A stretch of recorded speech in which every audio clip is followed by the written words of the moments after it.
The dust settled around her feet like a shroud, and Sarah Ellsworth realized with a sinking heart that the wagon train had vanished into the western horizon without her.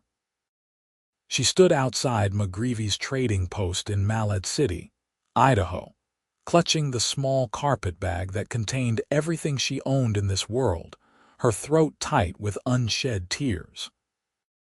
The September sun beat down mercilessly on the wooden planks beneath her worn boots, and the reality of her situation crashed over her like a cold wave. They had left her. Her aunt and uncle, the only family she had left after her parents died of fever back in Missouri, had actually abandoned her at this desolate outpost in the middle of nowhere. She had stepped inside to purchase some thread and needles, and when she emerged 20 minutes later, the entire wagon train had departed without so much as a backward glance. The trading post door creaked open behind her, and old McGreevy himself shuffled out, his weathered face creased with sympathy. "Miss, you cannot just stand there all day. The sun will cook you where you stand." "They left me," Sarah whispered, still unable to fully comprehend it. "They actually left me behind." McGreevy scratched his gray beard and sighed. "Families can be cruel sometimes. Your uncle mentioned something about you being a burden, too many mouths to feed when they reach Oregon. Said you were old enough to make your own way now." Sarah felt her face flush with humiliation and anger. She was 22 years old, yes, but that did not mean she deserved to be cast aside like unwanted baggage. She had worked hard on the trail, cooking, washing, mending, caring for her young cousins, and this was her reward. "What am I supposed to do?" she asked, hating how small her voice sounded. McGreevy shrugged helplessly. "There is a boarding house in town, but it costs money. You have any money, miss?" Sarah opened her small purse and counted the coins inside. $3.40. Everything she had managed to save from selling her mother's cameo brooch before they left Missouri. It would not last long. Not much. "Then you best figure something out quick. This is a rough town, miss, not a place for a woman alone." As if to punctuate his words, a group of rough-looking men rode past, their eyes lingering on her in a way that made her skin crawl. She wrapped her shawl tighter around her shoulders despite the heat and tried to think. She could seek employment, perhaps as a seamstress or a cook, but who would hire a stranger with no references? She could try to catch up with the wagon train, but they had at least an hour's head start, and she had no horse, no supplies, and no idea if they would even take her back. The sound of hoofbeats approaching made her look up. A tall man on a buckskin horse was riding toward the trading post, his broad-brimmed hat pulled low against the sun. He sat easy in the saddle, moving with the kind of confidence that came from years of hard living. As he drew closer, Sarah could see he was young, perhaps in his late 20s, with tanned skin and strong features. His dark hair curled slightly at the nape of his neck, and his eyes, when he looked at her, were a striking shade of gray-blue. He dismounted with fluid grace and tied his horse to the hitching post. "McGreevy," he said, his voice a low rumble, "I need to pick up that order of barbed wire I sent for." "Lucas Thompson, good to see you," McGreevy said. "I will get that for you right away. Fine day, is it not?" Lucas nodded, but his attention had shifted to Sarah. She saw his eyes take in her situation with quick intelligence: the carpet bag, her dusty traveling clothes, the lost expression she could not quite hide. "You waiting for someone, miss?" Sarah lifted her chin, determined not to appear pathetic. "No, I mean not anymore." His eyes narrowed slightly. "McGreevy, what is going on here?" The old trader cleared his throat uncomfortably. "Wagon train came through this morning. This young lady got left behind." "Left behind?" Lucas's voice sharpened. "You mean they forgot her?" "Not exactly," McGreevy admitted. "More like they left her on purpose." Sarah saw anger flash across Lucas's face, quick and hot. What kind of people abandon a woman in the middle of nowhere? The kind who do not want another mouth to feed, Sarah said quietly. My aunt and uncle. I was traveling with them to Oregon. Lucas studied her for a long moment, and Sarah found herself unable to look away. There was something in his gaze that made her feel seen, really seen, perhaps for the first time in her life. Not as a burden or an obligation, but as a person worthy of consideration. You have people here in Mallet City, he asked. No, I have no one. Money. Sarah hesitated, then shook her head. There was no point in lying. Not enough to matter. Lucas turned to McGreevy. Load up that wire. I will be back for it. Then he looked at Sarah again, and she saw something shift in his expression, a decision being made. You cannot stay here. This town will eat you alive. You are coming home with me.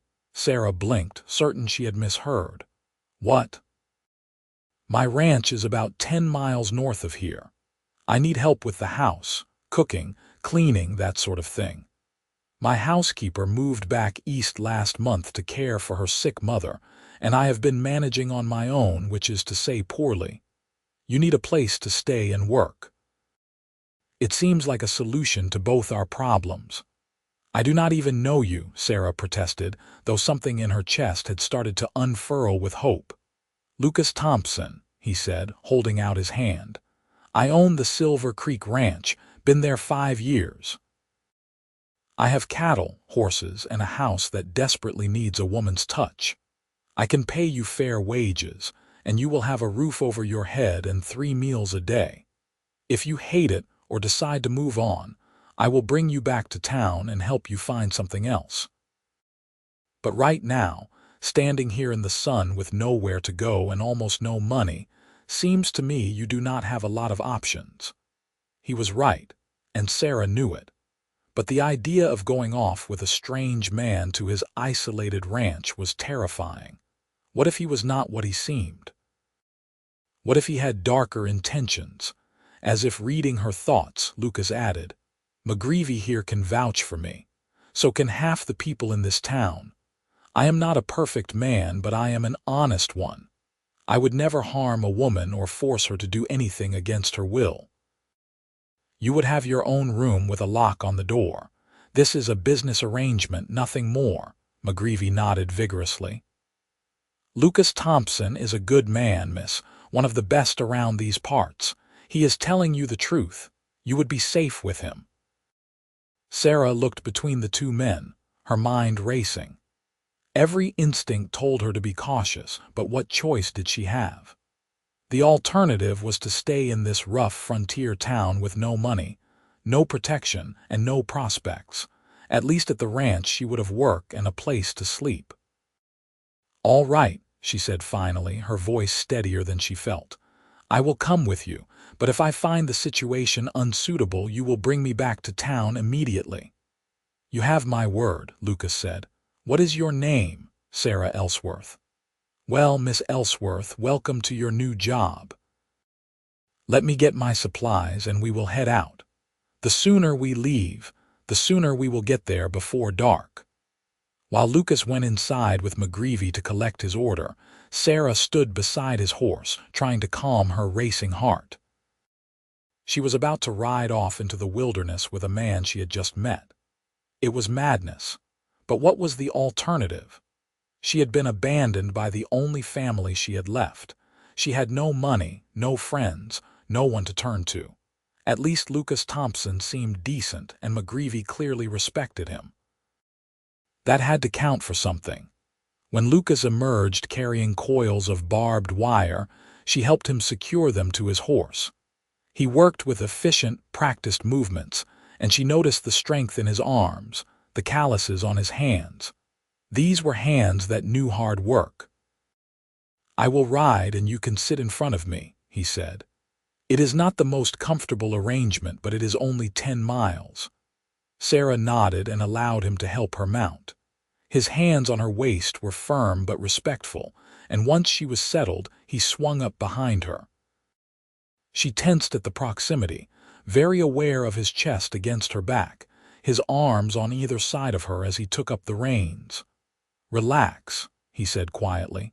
"I have got you." They rode out of Malad City as the afternoon sun began its descent toward the mountains. Sarah watched the small town recede behind them, a collection of rough wooden buildings and dusty streets that already felt like another world. Ahead stretched rolling grassland dotted with sagebrush, rising gradually toward distant peaks, still capped with snow despite the late summer heat. "Tell me about yourself," Lucas said after they had ridden in silence for a while. "Where are you from?" "Missouri originally," Sarah replied. "A small town outside St. Louis. My parents had a farm there, but they both died of fever 2 winters ago. My aunt and uncle took me in, but they always made it clear I was not really part of the family. When they decided to join a wagon train heading for Oregon, they brought me along, but I think they always planned to leave me behind somewhere. That is a cruel thing to do." "Yes." Sarah swallowed hard. "But I suppose I should have seen it coming. My aunt always resented having to care for me. She said I was too proud, too particular. She wanted me to marry a widower in town, a man twice my age with 6 children, but I refused." "Why did you refuse?" Sarah considered the question. "Because I wanted more than that. I wanted a marriage based on affection, not just convenience. My parents loved each other deeply. I saw what a real partnership looked like. I did not want to settle for less just because I had no other options. Though I suppose that sounds foolish now, given my circumstances." "It does not sound foolish," Lucas said, and she heard warmth in his voice. "It sounds brave. Most people settle for whatever life hands them. You wanted something better." "And look where that got me," Sarah said with a bitter laugh. "Abandoned at a trading post in Idaho. Could be worse. You could be married to that widower with 6 children. Despite everything, Sarah felt a smile tug at her lips. True. They rode on, and gradually Sarah began to relax against Lucas. The horse moved with a steady rhythm, and the vast openness of the landscape had a strange beauty to it. She had spent the past 4 months on the wagon train, surrounded by noise and people and constant motion. This quiet ride through the wilderness felt almost peaceful. "What about you?" she asked. "How did you end up with a ranch in Idaho?" "Long story," Lucas said. "The short version is that I came out here after the war. I was young, angry, looking for a fresh start. I worked as a ranch hand for a few years, saved my money and bought some land. Built it up from nothing. It has been hard work, but it is mine. No one can take it from me." Sarah heard the fierce pride in his voice and understood it. After losing everything, owning something of your own mattered. "Do you have family?" "A brother in California. We write occasionally, but we are not close. My parents died when I was young, and we were raised by different relatives. The war split us up even further." He paused. "I guess we are both alone in the world, Miss Ellsworth." "Sarah," she said, "if I am going to be working for you, we should use first names." "Lucas," he replied, "though most people call me Luke." "I prefer Lucas," Sarah said. "It suits you better." She felt rather than heard his quiet laugh. "All right then, Sarah, Lucas it is." As they crested a ridge, Sarah gasped. Spread out before them was a wide valley with a creek cutting through it, glittering in the afternoon sun. Green grass grew thick along the water's edge, and she could see cattle grazing in the distance. Near the creek stood a house, not large but solidly built, with a barn and several outbuildings nearby. Fences marked off corrals and pastures, and there were trees, actual trees, not just scrub brush, growing around the house. "That is Silver Creek Ranch," Lucas said, and she heard the pride in his voice again. "It is beautiful," Sarah said honestly. After months on the dusty trail, the sight of that green valley with its running water looked like paradise. They rode down into the valley, and as they approached the house, Sarah could see it more clearly. It was made of logs, well chinked and sturdy, with a covered porch and real glass windows. Smoke curled from the chimney, and there were flower beds near the porch, though they looked sadly neglected. Lucas dismounted and helped Sarah down. Her legs felt shaky after the long ride, and she stumbled slightly. His hands steadied her, strong and warm. "Let me show you around," he said. He led her onto the porch and through the front door. Inside, the house was dim and cool after the bright sunshine. Sarah's eyes adjusted to reveal a large main room with a stone fireplace, a dining table, and comfortable-looking furniture. Doors led off to other rooms. Everything was clean enough, but there was a definite air of neglect, dust on the surfaces, dishes piled in the dry sink, and a general disorder that spoke of a man living alone. "Kitchen is through there," Lucas said, gesturing. "I have a good stove, plenty of pots and pans. The larder is stocked with basics, and I can get supplies from town when needed. There are 2 bedrooms. The larger one is mine. The smaller one was my housekeeper's, and it will be yours now." He showed her to a small but pleasant room with a bed, a dresser, a chair, and a window overlooking the creek. True to his word, there was a sturdy lock on the inside of the door. "It is perfect," Sarah said, setting down her carpetbag. The relief of having a place to call her own, even temporarily, was overwhelming. "I will let you settle in," Lucas said. "There is water in the pitcher for washing up. When you are ready, come on out and we can discuss your duties and wages." After he left, Sarah sat on the edge of the bed and finally allowed herself to feel the full weight of everything that had happened. She had been abandoned by her family, taken in by a stranger, and brought to a remote ranch in the Idaho wilderness. It was terrifying and surreal, and yet, somehow, it felt right. Lucas Thompson seemed like a good man. She hoped her instincts were correct. She washed her face and hands in the basin, changed out of her dusty traveling dress into a simpler work dress, and pinned her dark blonde hair back more securely. Then she squared her shoulders and went to face her new employer. Lucas was in the kitchen, attempting to make coffee. Sarah watched him fumble with the pot for a moment before she stepped forward. "Let me do that." He stepped aside gratefully. "I can make coffee that will not kill you, but only just barely." Sarah found the coffee, measured it properly, and set the pot on the stove. Then she looked around the kitchen with a critical eye. It was a good space, well equipped, but it needed a thorough cleaning. "When did you last have a proper meal?" Lucas rubbed the back of his neck sheepishly. "Define proper. Cooked, with vegetables, not just beans and bacon." "It has been a while," he admitted. Sarah rolled up her sleeves. "Then I had better get started. Do you have chickens?" "Yes, a small flock out back. Should be some eggs." "Good, I will make dinner. You can tell me about my other duties while I cook." Over the next hour, as Sarah worked in the kitchen, Lucas explained what he needed. The house required regular cleaning, laundry, and cooking. He had hired hands who came during the busy seasons, and she would need to feed them as well. There were vegetables growing in a neglected garden that needed tending. The chickens needed care. It was a lot of work, but it was honest work, and he would pay her $30 a month plus room and board. "That is more than fair," Sarah said, cracking eggs into a pan. She had found potatoes, onions, and some cured ham, and was making a decent meal from what was available. "You work hard, I pay fairly," Lucas said. "That is how I operate." They ate dinner together at the table as the sun set outside. It felt strange and intimate to be sharing a meal with this man she barely knew, but Lucas kept up a steady stream of conversation about the ranch, the land, and his plans for the future. He wanted to expand his herd, improve his breeding stock, and maybe add some horses to sell. He talked about the harsh winters and the challenges of ranching in Idaho Territory.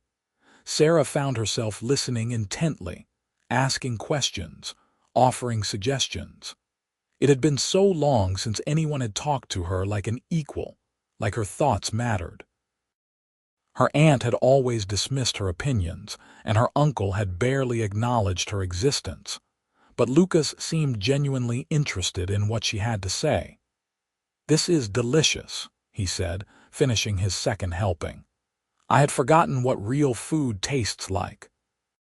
Sarah felt a flush of pleasure at the compliment. "It is nothing fancy. It is wonderful. If your cooking is this good, I am going to get fat." She laughed, and the sound surprised her. When had she last laughed? "I will not let that happen. I will make sure you eat vegetables." "A cruel taskmaster already," Lucas said, but he was smiling. After dinner, Sarah insisted on washing the dishes while Lucas saw to the horses. By the time she finished, darkness had fallen outside and she realized how exhausted she was. It had been the longest, strangest day of her life. Lucas came back inside and banked the fire in the stove. "You should get some rest. Tomorrow will be a busy day. I will show you around the property, introduce you to the livestock, and you can start getting the house in order." "Thank you," Sarah said quietly, "for everything. For bringing me here, for giving me work. You did not have to do that."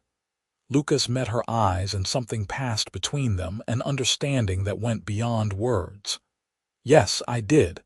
I could not leave you there. Get some sleep, Sarah." In her small room, Sarah changed into her nightgown and lay in the narrow bed, listening to the unfamiliar sounds of the ranch. Crickets chirped outside. Somewhere in the distance, an owl hooted. The creek murmured over its stones. It was so different from the constant noise of the wagon train or the crowded house where she had lived with her aunt and uncle. She thought about Lucas Thompson, about his gray-blue eyes and strong hands, about the way he had looked at her with respect rather than pity.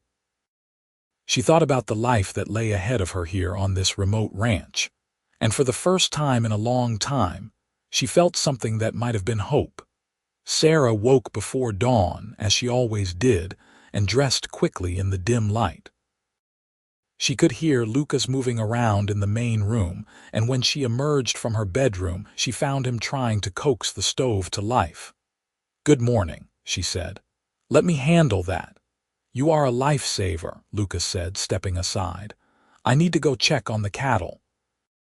"Will you be all right here alone?" "Of course. I will have breakfast ready when you return." After he left, Sarah explored the kitchen more thoroughly, taking stock of what was available. The larder was reasonably well stocked with flour, cornmeal, dried beans, salt pork, and other staples. There were preserves on a high shelf, a bit dusty but still good. In the cold cellar, she found potatoes, onions, and carrots. She made a pot of oatmeal and baked biscuits, then went out to collect eggs from the chicken coop. The morning air was crisp and clear, and the sky was turning pink over the mountains. The chickens clucked at her suspiciously, but she found 8 fresh eggs in the nesting boxes. On her way back to the house, she noticed the vegetable garden, overgrown with weeds but still showing signs of life. Tomato plants hung heavy with ripening fruit, and she could see bean vines, squash plants, and herbs struggling to survive among the weeds. When Lucas returned, he found the table set with a proper breakfast. Oatmeal with dried fruit, fresh biscuits with butter and jam, and scrambled eggs. "If I had known what I was missing, I would have looked for a housekeeper months ago," he said, sitting down with evident appreciation. "How are the cattle?" Sarah asked. "Good. I have about 200 head scattered across the range. I will need to do a proper count soon, maybe start bringing them closer for the winter. But that is a few weeks off yet." They ate in companionable silence, and then Lucas showed Sarah around the property. The barn was sturdy and well-maintained, with stalls for the horses and space for storing hay and equipment. There were several horses in the corral, including the buckskin Lucas had ridden the day before. He introduced her to each animal by name, clearly proud of his stock. "I breed horses on the side," he explained. "Nothing fancy, just good, solid working animals, but they bring in extra money." Sarah watched him with the horses, noting how gentle he was despite his size and strength. The animals trusted him, leaning into his touch, nickering softly when he spoke to them. "You ride?" he asked. "I used to a little. My father had horses on the farm." "Good. You will need to learn your way around the ranch, and it is too far to walk everywhere. I will give you riding lessons if you need them." They walked down to the creek, and Lucas showed her where the water was cleanest for drawing up for household use. The creek was beautiful, clear, and cold, running over smooth stones. Trees grew along its banks, cottonwoods and willows, their leaves rustling in the morning breeze. "This is why I chose this land," Lucas said. "The water never runs dry, even in the hottest part of summer. With reliable water, I can build something that will last." Sarah heard the determination in his voice and understood that this ranch was more than just property to him. It was his future, his legacy, everything he had worked for.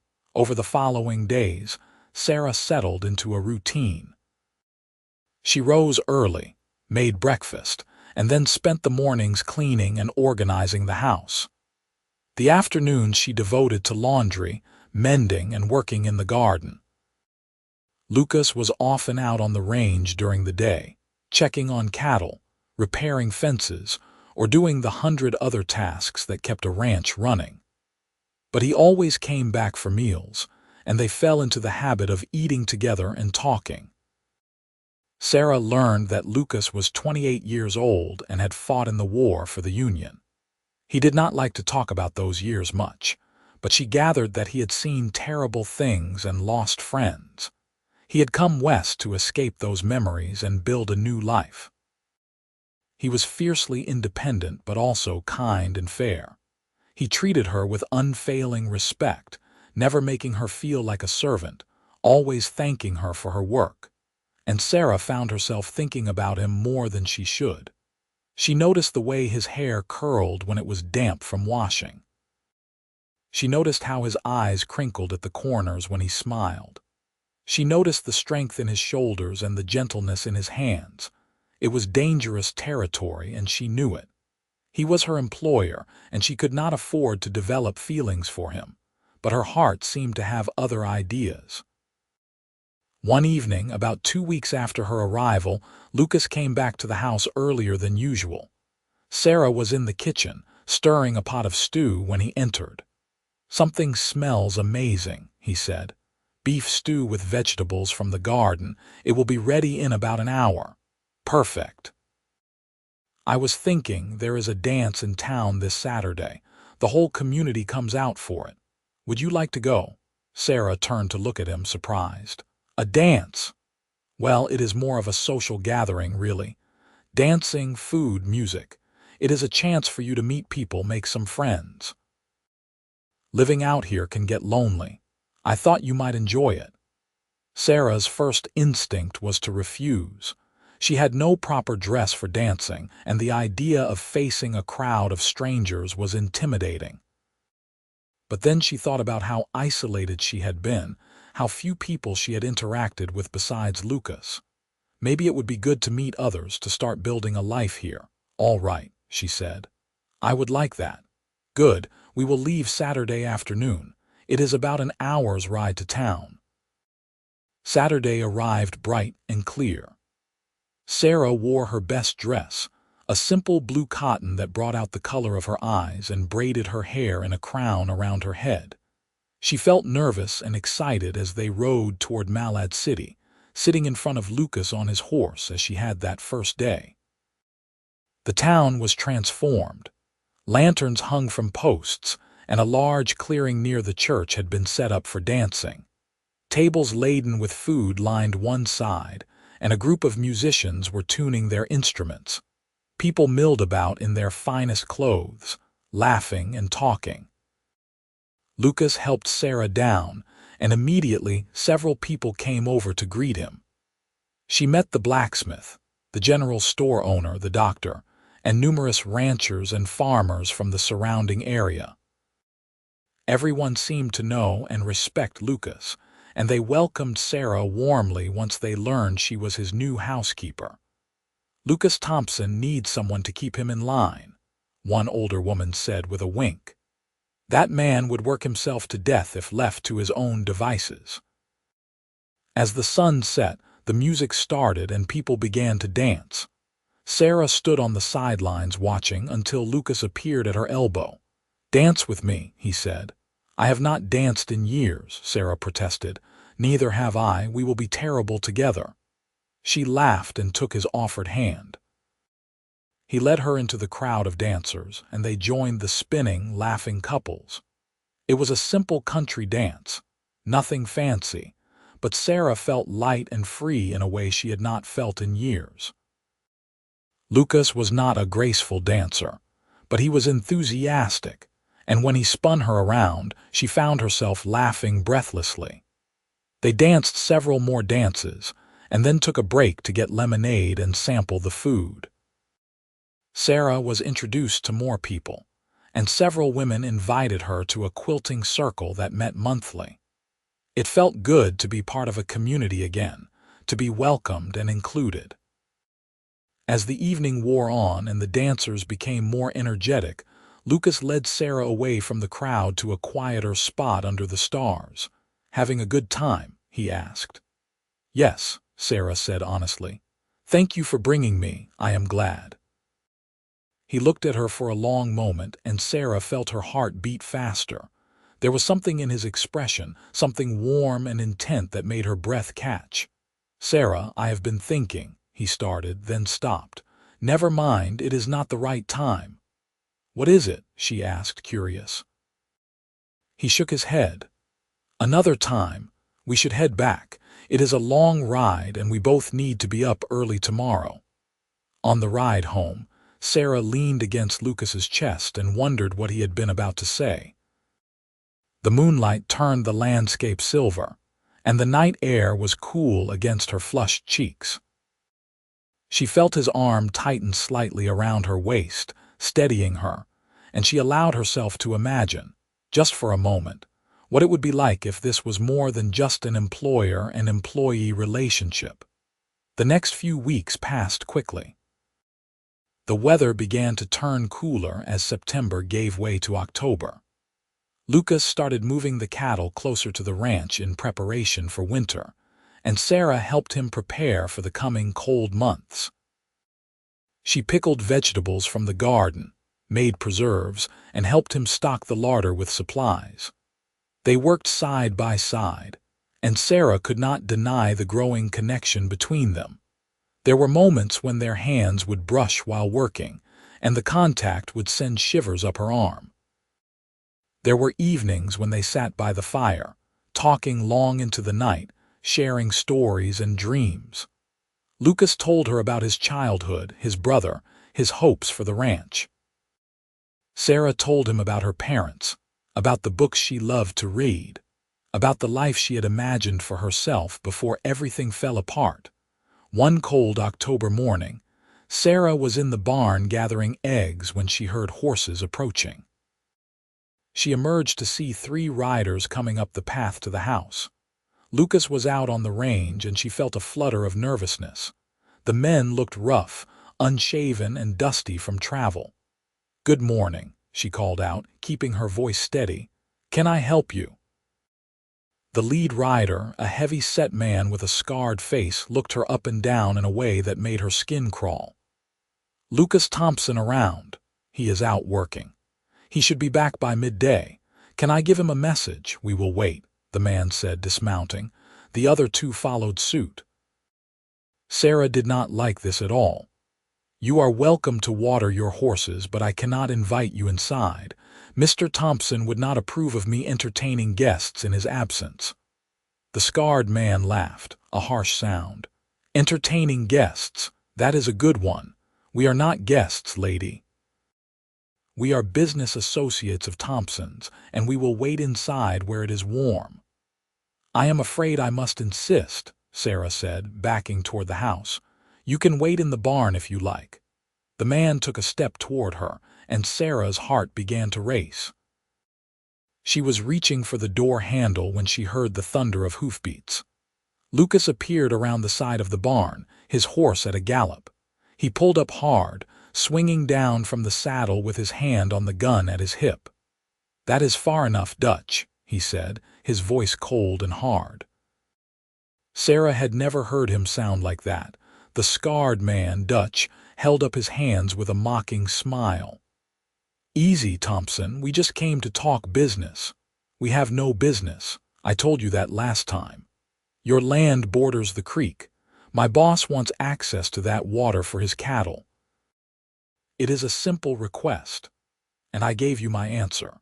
"No, the water on my land is mine. If your boss wants water access, he can buy his own creek."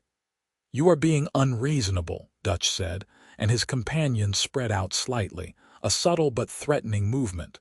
Lucas's hand stayed near his gun. "Sarah, go inside the house." Sarah did not want to leave him alone with these men, but she obeyed, moving quickly to the porch. From the window, she watched tensely as Lucas and the three men faced off. "My boss does not like taking no for an answer," Dutch said. "That is his problem, not mine. Now get off my land." For a long moment, no one moved. Then Dutch shrugged and remounted his horse. "You are making a mistake, Thompson. This is not over. It is as far as I am concerned. If you or your boss's men set foot on my property again, I will shoot first and ask questions later." The three men rode off, and Lucas stood watching until they disappeared from sight. Then he came inside, his face tight with anger. "Who were they?" Sarah asked. "Trouble," Lucas said shortly. He went to the window and stared out, his jaw clenched. "There is a big rancher north of here, man named Garrett. He has been trying to expand his holdings, buying up smaller ranches or forcing people out. He wants my water rights, but I will be damned if I let him have them." "Will they come back?" Lucas turned to look at her, and his expression softened. "Maybe, but I will not let them hurt you, Sarah. I promise you that." The incident left Sarah shaken. She had known that the West could be dangerous, but this was the first time she had truly felt threatened since arriving at the ranch. Lucas increased his vigilance, keeping his rifle close and checking the property more frequently. He taught Sarah how to shoot, setting up targets by the creek and patiently correcting her aim until she could hit what she was aiming at. "I hate this," Sarah said after one practice session. "I hate guns and violence." "So do I," Lucas said quietly. "But sometimes we have to protect what is ours. I will do everything in my power to avoid trouble, but I will not roll over and let Garrett take what I have worked for." As October turned to November, the days grew shorter and colder. Lucas worked from dawn to dusk, preparing for winter, and Sarah kept the house warm and welcoming. Their evenings together became even more precious, stolen hours of peace in front of the fire. One night, as they sat side by side on the sofa, Lucas reading a newspaper from town and Sarah mending one of his shirts, she felt him watching her. She looked up to find his gray-blue eyes fixed on her face with an expression that made her heart skip. "What is it?" she asked softly. "I need to tell you something," Lucas said, setting aside the newspaper. "I have been trying to find the right time, but I do not think there is such a thing, so I am just going to say it." Sarah set down her mending, giving him her full attention. Her hands trembled slightly. "When I found you at that trading post, alone and scared, something in me knew you were important," Lucas said. "I told myself I was just helping someone in need, offering you a job. But that was not the whole truth. From the moment I saw you, I felt something I had never felt before. These past 2 months, living with you, talking with you, watching you bring life and warmth to this house, I have fallen in love with you, Sarah. Completely and irrevocably in love with you. Sarah's breath caught in her throat. She had dreamed of hearing those words but had not dared believe they might be true. I know this complicates things, Lucas continued. I am your employer, and I do not want you to feel pressured or obligated. If you do not feel the same way, we can pretend this conversation never happened and everything can stay as it is. But I had to tell you, I could not keep it inside any longer. Lucas, Sarah said, and her voice shook with emotion. I fell in love with you weeks ago. I tried to fight it, tried to tell myself it was just gratitude or loneliness, but it is not. It is real. I love you. The joy that flooded Lucas's face was beautiful to see. He reached out and cupped her cheek with his hand, and Sarah leaned into his touch. May I kiss you? He asked, his voice rough. Yes, she whispered. He kissed her gently at first, a soft press of lips that sent warmth flooding through her entire body. Then Sarah leaned in, wrapping her arms around his neck, and the kiss deepened. It was everything she had imagined and more, sweet and passionate and full of promise. When they finally pulled apart, both breathless, Lucas rested his forehead against hers. Marry me, Sarah. I know it is fast and we have not known each other long, but I know what I feel. I want you to be my wife, my partner. I want to build a life with you. Tears spilled down Sarah's cheeks, but they were happy tears. Yes, yes, I will marry you. They held each other for a long time, talking quietly about the future. Lucas wanted to marry soon, before winter set in fully. They could have a small ceremony in town, invite the friends they had made at the dance. Sarah agreed, her heart so full she thought it might burst. The next few weeks were a whirlwind of preparation. They rode into town and spoke with the minister. Sarah met with the women from the quilting circle, who were delighted at the news and helped her make a simple but beautiful wedding dress from cream-colored fabric. Lucas purchased a gold ring and cleaned up the house until it shone. The wedding took place on a cold but sunny December morning in the small church in Malad City. It seemed like half the town turned out to see Lucas Thompson marry his housekeeper. Sarah wore her cream dress with her mother's cameo pinned at the throat and carried a small bouquet of evergreen branches tied with ribbon. Lucas wore his best suit, his hair neatly combed, his eyes never leaving her face. When the minister pronounced them husband and wife and told Lucas he could kiss his bride, the kiss was tender and full of joy. Sarah felt like she was floating as they walked back down the aisle together, hand in hand, beginning their new life. The community threw them a small celebration at the general store, with food and cake and well wishes. Everyone seemed genuinely happy for them. As Sarah stood beside her new husband, accepting congratulations and slices of cake, she marveled at how much her life had changed. 4 months ago, she had been abandoned and alone. Now she was married to a wonderful man, part of a community, with a home and a future stretching bright before her.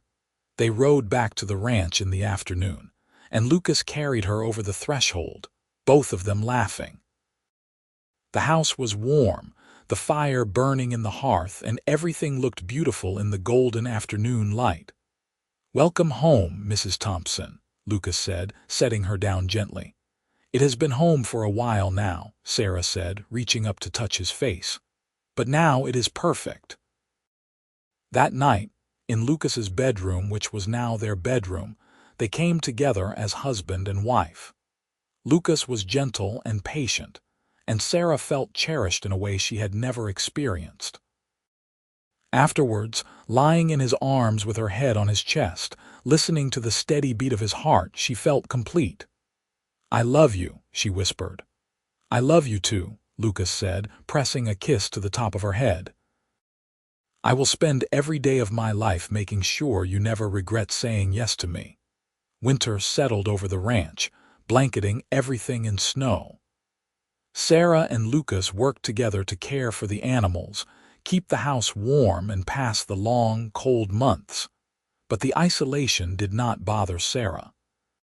She was with the man she loved, and every day brought new joys. They talked for hours by the fire, played cards, read books aloud to each other. They made love and made plans for the future. Lucas spoke about expanding the ranch, about the children they would have someday, about growing old together.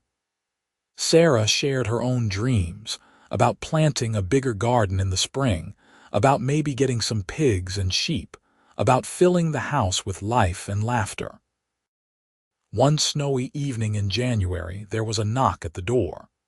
Lucas answered it cautiously, his hand on his gun, and found one of his neighbors standing there, half frozen. "Lucas, I need your help," the man said. "My wife is having trouble with the baby and the midwife cannot get through the snow."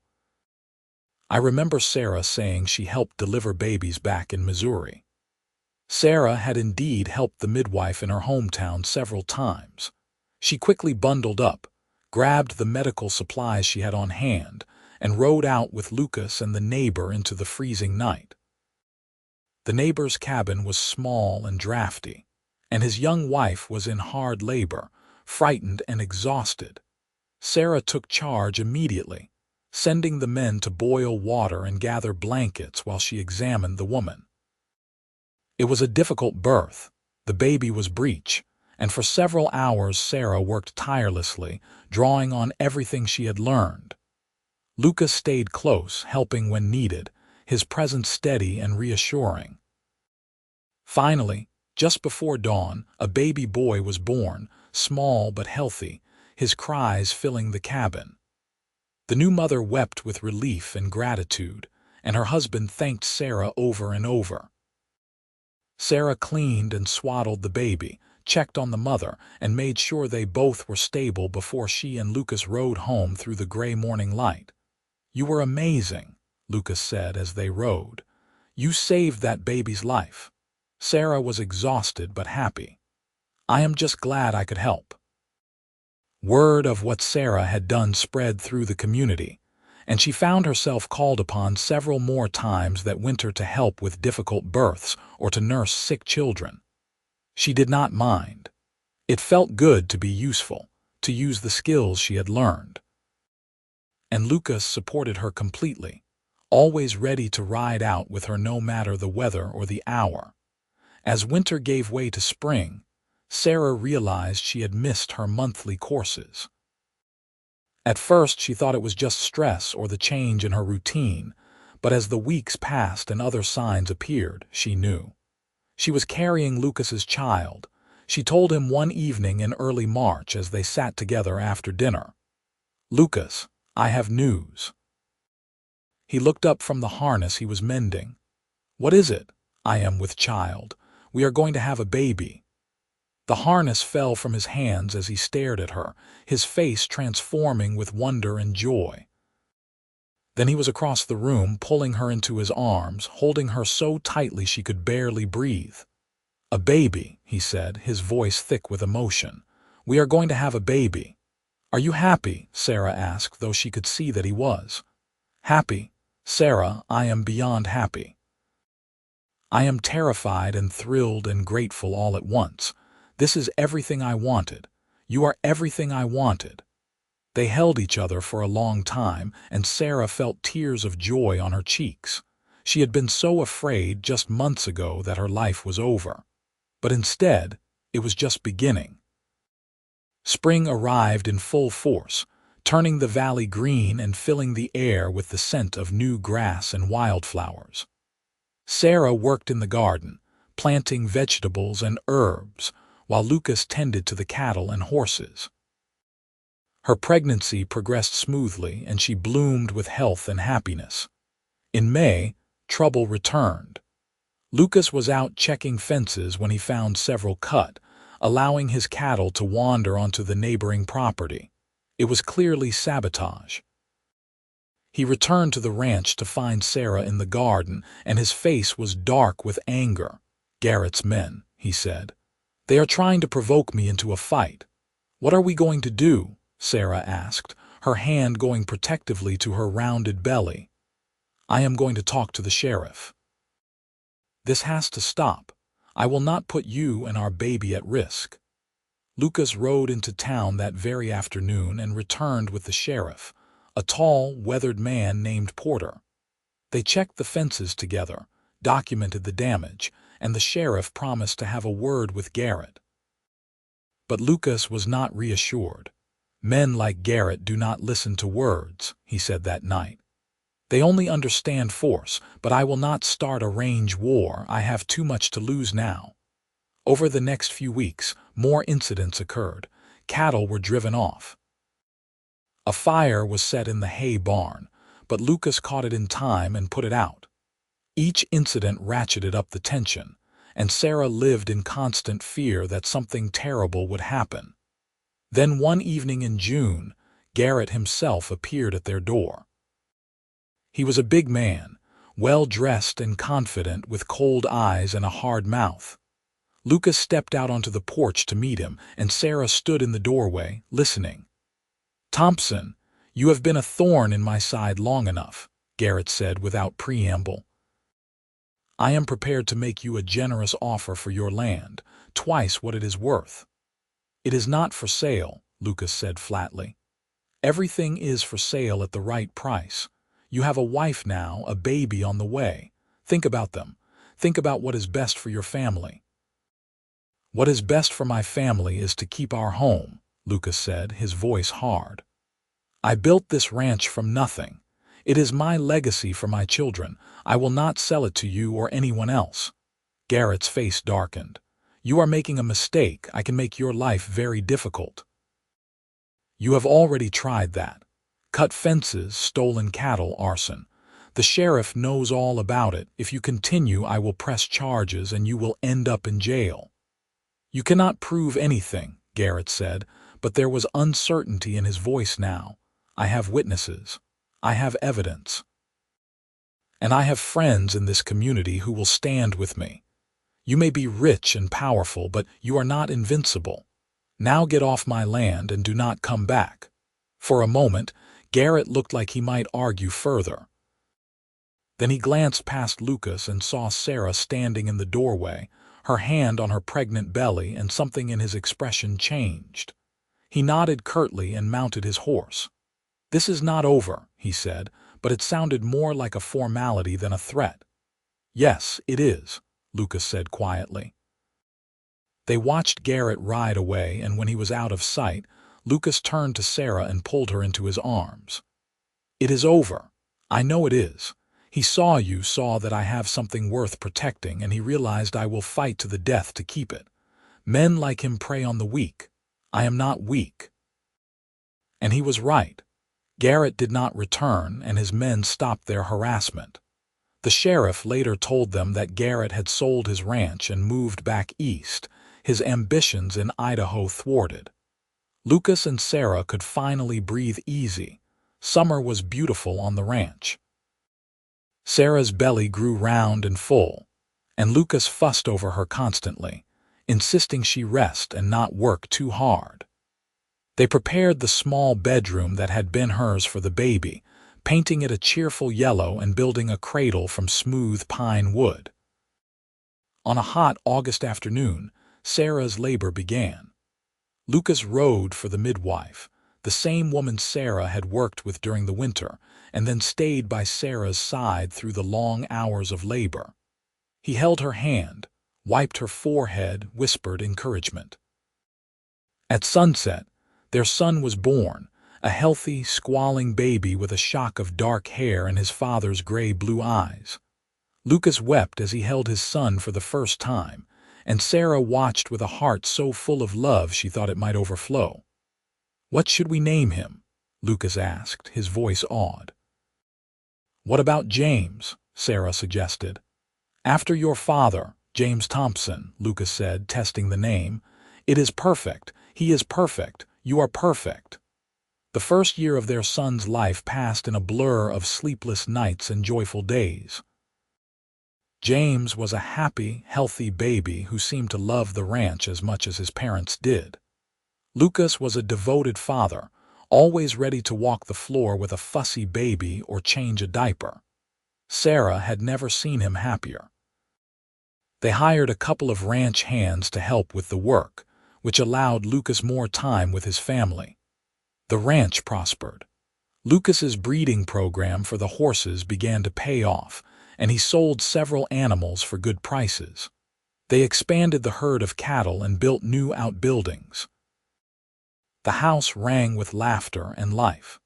2 years after James was born, Sarah gave birth to a daughter they named Elizabeth, a beautiful baby girl with Sarah's blonde hair and sweet disposition. Lucas was completely smitten, declaring that his daughter had stolen his heart from the moment she was born. Sarah watched Lucas with their children and marveled at how far they had both come. She thought sometimes about that day at the trading post, when she had been abandoned and alone. If someone had told her then that she would end up here, married to a wonderful man, with 2 beautiful children and a thriving ranch, she would not have believed it. One evening, when the children were in bed and she and Lucas sat on the porch watching the sun set over the mountains, she said as much to him. "I was thinking the same thing," Lucas said, pulling her close. "If your aunt and uncle had not left you behind, I never would have met you. I would not have James or Elizabeth. I would not have this life. I know what they did was cruel, but in a strange way I am grateful, because it brought you to me." "You saved me that day," Sarah said softly. "When you said I was coming home with you, you gave me hope when I had none." "We saved each other," Lucas said, kissing her temple. "I was alone before you came. I had land and cattle and a house, but I did not have a home. You gave me that. You gave me everything." They sat together in the gathering dusk, surrounded by the land they loved, and Sarah felt at peace. Her life had taken unexpected turns, had been filled with hardship and loss, but it had also brought her here, to this moment, to this man, to this family. She had found her place in the world, and it was perfect. As the years passed, the Thompson family grew and thrived. Lucas expanded the ranch, buying more land and increasing his herds. Sarah became known throughout the region as a skilled midwife and healer, always ready to help when someone needed her. James and Elizabeth grew into bright, healthy children who loved the ranch and the freedom of their wild, beautiful home. When James was 6 and Elizabeth was 4, Sarah gave birth to twin boys, Daniel and Matthew. The house was chaotic and loud and wonderful. Lucas built an addition, giving the family more space, and hired more help so that Sarah was not overwhelmed with work. The ranch became a gathering place for the community. They hosted barn raisings and harvest celebrations and holiday parties. Their home was always open to travelers and neighbors in need. Sarah taught Elizabeth to read and to cook and to garden. Lucas taught James to ride and rope and care for the animals.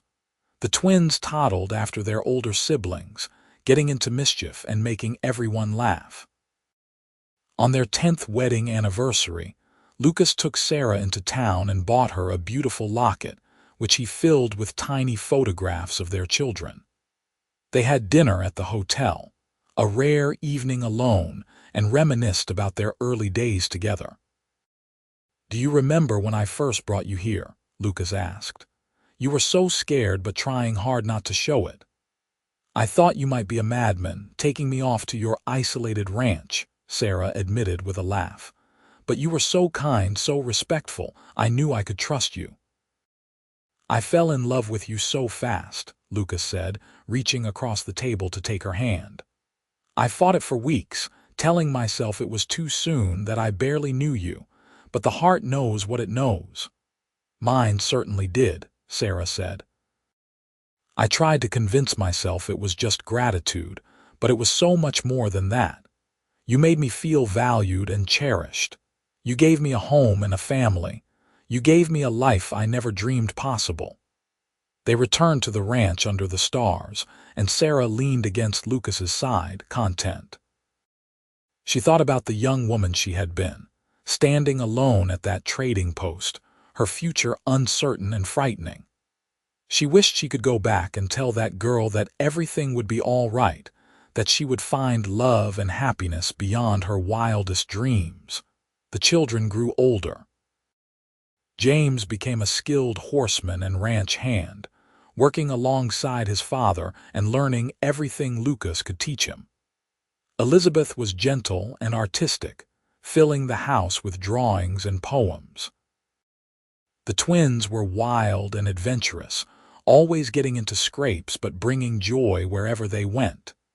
When Sarah was 35, she gave birth to her fifth and final child, a daughter they named Rose. She was a surprise, coming 10 years after the twins, but a welcome one. The older children doted on their baby sister, and she grew up surrounded by love and laughter. Lucas continued to build his legacy. The Silver Creek Ranch became one of the most successful in the region. He served on the town council and helped establish a school in Malad City. He was respected by everyone who knew him, known for his integrity and fairness, but his greatest joy was always his family. He never tired of coming home to the chaos of children and animals and life. He never lost his habit of pulling Sarah aside for a kiss in the middle of the day, or of telling her he loved her every single morning and night. Sarah, for her part, poured her energy into her family and her community. She helped deliver dozens of babies, nursed countless sick children and adults, taught young women how to manage households and care for families. She organized charitable efforts for those in need and opened her home to anyone who needed shelter or a meal.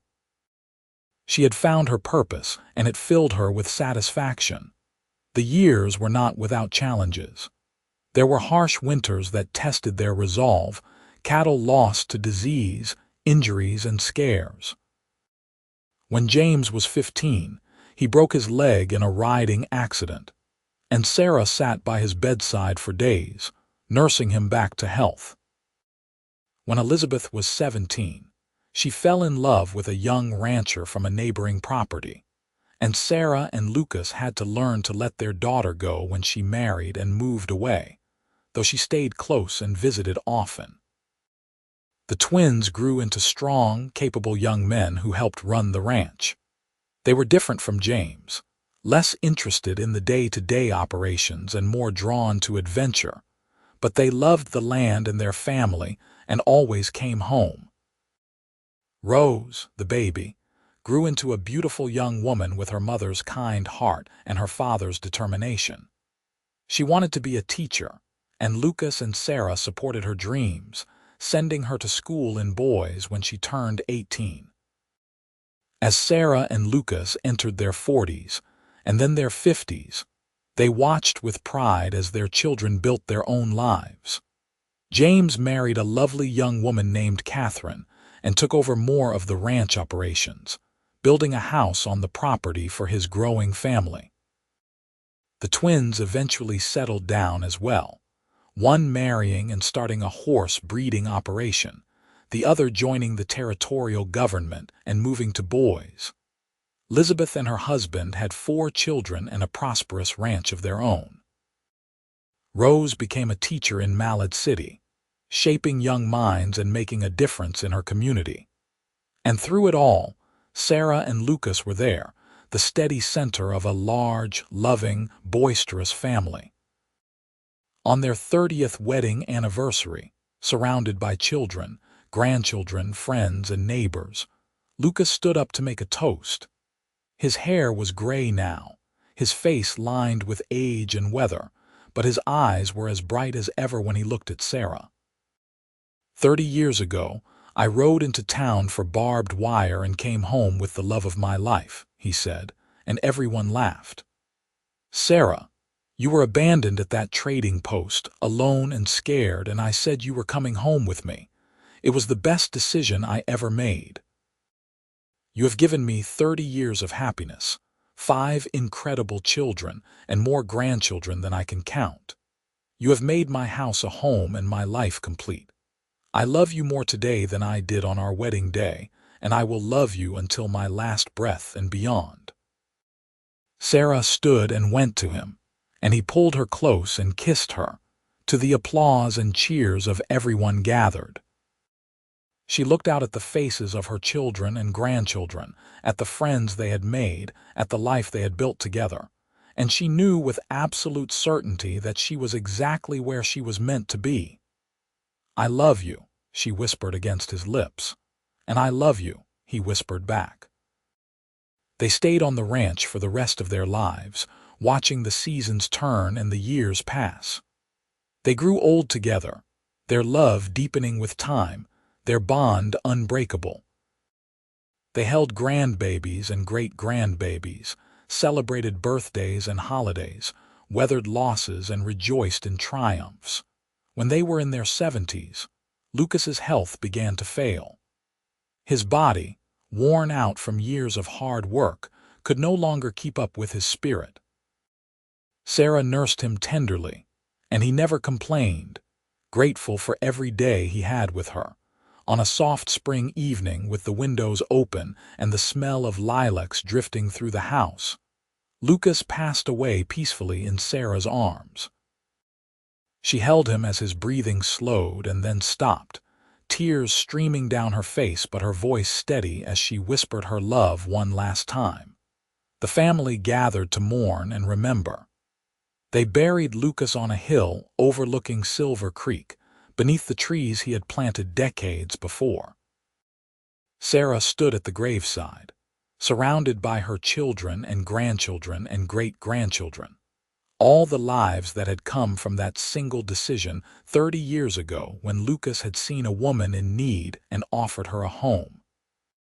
Sarah lived for 5 more years after Lucas's death, cared for by her children, content in the knowledge that they had built something lasting. She spent her days in the garden, playing with her great-grandchildren, and telling stories about the early days of the ranch and the man she had loved so deeply. When Sarah's time came, on a peaceful December morning with snow falling softly outside, she passed away in the same bed she had shared with Lucas for so many years.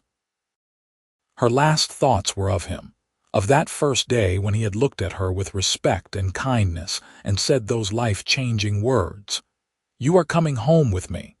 The family buried her beside Lucas on the hill, and as the years passed, their story became legend in Malad City. People spoke of the abandoned woman and the cowboy who saved her, of the love that had grown between them, of the family and legacy they had built. The Silver Creek Ranch continued to thrive, passed down through the generations, each one carrying on the values Sarah and Lucas had established.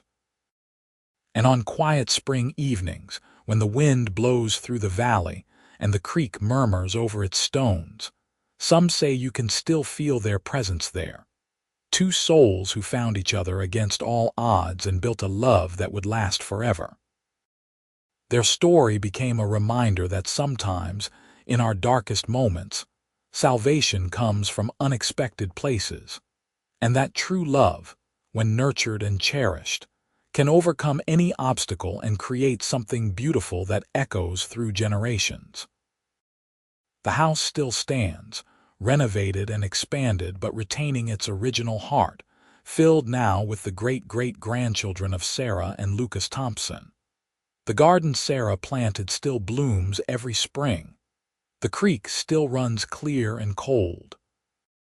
And above it all, on that hill beneath the trees, 2 simple headstones stand side by side, bearing the names of a woman who was abandoned and found her way home, and the man who had the wisdom to see that sometimes the greatest treasures come to us when we least expect them, arriving dusty and lost at a trading post on a hot September day, waiting for someone to say the words that will change everything.